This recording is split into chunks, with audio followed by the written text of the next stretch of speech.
Aslam, the Great Brinks Robbery.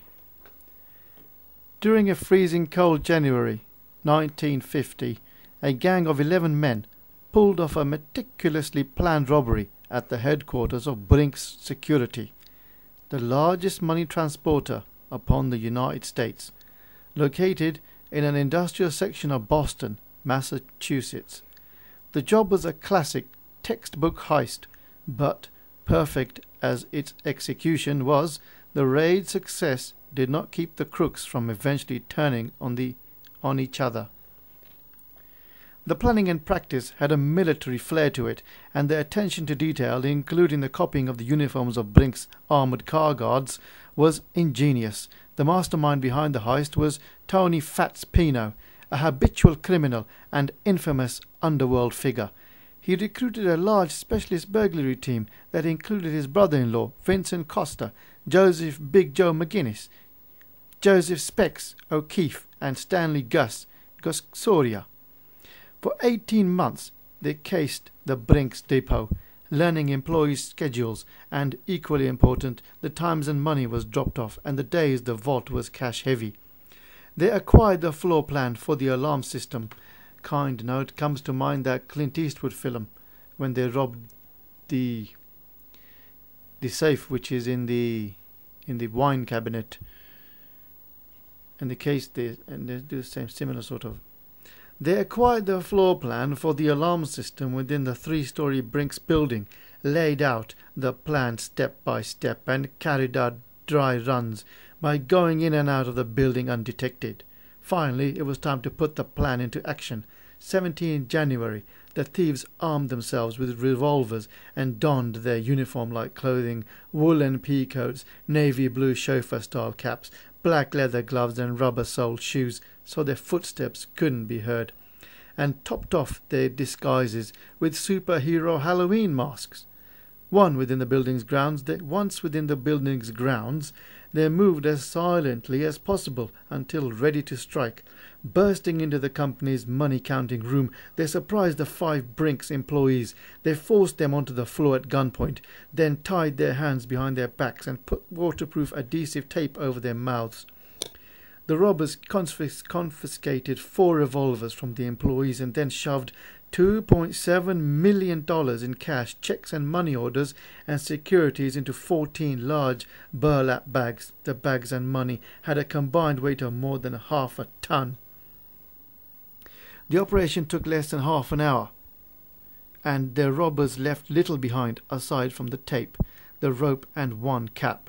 Waiting outside in the getaway truck, keeping the engine running, was Joseph Banfield, whom was the driver. After they had made good their escape and driven to safety, the gang dismantled the stolen 1949 commercial truck using a welding torch and then buried it. At 7:27 p.m., a distraught Brinks employee called the Boston Police Department to report the crime. Employees were unable to identify any of the masked robbers, leaving police and FBI agents no alternative but to round up known gangsters and convicted burglars for questioning.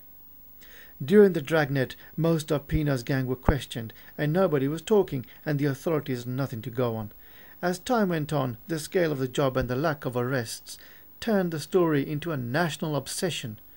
TV chat show host Ed Sullivan joined in the game, lining up a group of masked men on his popular Sunday variety show and introducing them as the Brinks robbers.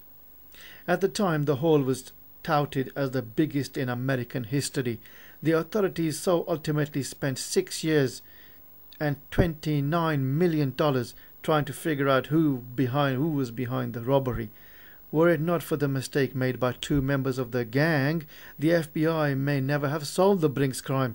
It happened 6 months after the robbery, when O'Keefe and Gosoria were arrested in Towanda, Pennsylvania, for breaking in and stealing clothing from a department store. Found in their car were guns. When O'Keefe contacted fellow gang members to assist in the mounting costs of his defense, nobody stepped forward to help him. O'Keefe was sentenced to 3 years in a county jail and fined $3,000 for violation of Federal Uniform Firearms Act. Gosoria was acquitted but was then tried for an additional unrelated burglary, for which he was sentenced to 5 years in prison. After O'Keefe, had served the time and been released. 2 attempts on his life were made, believed to have been ordered by Pino, though never proven. O'Keefe escaped uninjured, but FBI agents suspected O'Keefe must have been part of something big. They upped the pressure on him, and they eventually confessed to his role in the Brinks heist.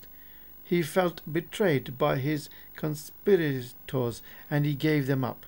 All 11 were indicted for armed robbery and kidnapping charges.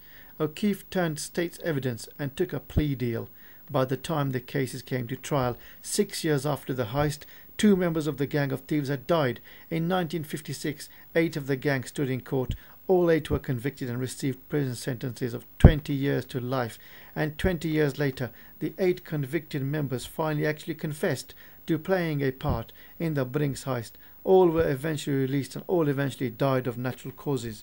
A paltry $51,906,000 of the total Brinks haul was recovered. No one in the gang could or would account for the rest of the stolen cash. Next, I shall read Northern Bank Robbery in Belfast. Thank you very much for listening.